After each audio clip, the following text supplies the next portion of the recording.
Ang kwento ng pagkakakilala ni Manny Pacquiao at Freddie Roach. Bago siya naging pambansang kamao at isa sa pinakadakilang boksingero sa kasaysayan, si Manny Pacquiao ay isa lamang boksingerong nangarap makilala sa pandaigdigang entablado. Ngunit ang daan patungo sa tagumpay ay hindi laging madali. Sa kanyang unang pagpunta sa Amerika, paulit-ulit siyang tinanggihan ng maraming gym na hindi naniwala sa kanyang potensyal. Sa kabila ng mga pagsubok, nagpatuloy siya at sa wakas ay napadpad sa Wildcard Boxing Gym, kung saan naganap ang makasaysayang pagkikita nila ni Freddie Roach. Balikan natin ang kahangahangang kwento kung paano nagtagpo ang landas ng isang batang boksingero mula sa Pilipinas at isang veteranong trainer mula sa Amerika. Isang kwento ng rejections, determinasyon at ang simula ng isang makasaysayang partnership na babago sa mundo ng boxing.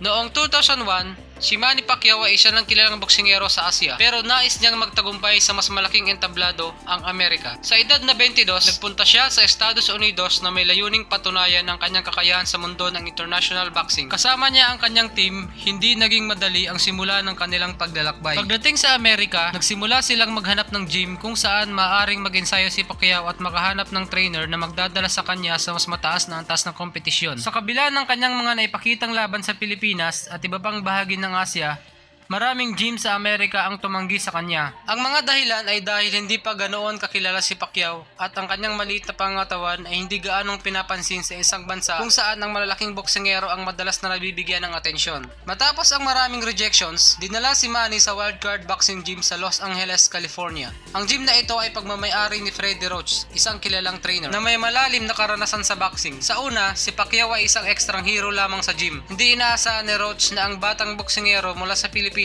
ang magiging susi sa kanyang tagumpay. Sa unang ensayo nila, hiniling ni Pacquiao na subukan siya ni Freddie Roach. Agad silang nagtungo sa ring para sa mid session. Sa loob ng ilang minuto, napansin ni Roach ang kakaibang bilis at lakas ni Pacquiao. Ayon kay Roach, in the first round, I knew he was something special. Hindi lang ang pisikal na abilidad ni Pacquiao ang tumatak sa kanya, kundi pati ang disiplina at determinasyon. Mula sa araw na iyon, nagsimula ang kanilang partnership. Si Roach ang naghasa sa likas talento ni Pacquiao at tinulungan siyang makamit ang kanyang pinakamataas na potensyal. Sa tulong ni Freddie Roach, natalo ni Manny Pacquiao ang mas malalaking pangalan sa boxing at naging 8th Division World Champion, ang unang boksingero na nakagawa nito sa kasaysayan. Ang kwento ng pagkakakilala ni Manny Pacquiao at Freddie Roach ay patunay na hindi hadlang ang mga rejections upang makamit ang tagumpay. Ang pagtanggi ng ibang gym sa kanya ay naging motibasyon upang patunayan ng kanyang sarili. Sa tulong ng tamang pagkakataon at tamang naisulat ni Manny Pacquiao ang kanyang kwento bilang isa sa mga pinakadakilang boksingero sa kasaysayan. Mula sa mga hamon ng pagsisimula hanggang sa mga tagumpay sa boxing ring, ang kwento ni Manny Pacquiao at Freddie Roach ay isang halimbawa ng tunay na pagkakaibigan at dedikasyon. Patuloy nilang tinatahak ang kanilang mga landas at ipinapakita na sa tamang pagkakataon at pagtutulungan, walang hangganan ang tagumpay.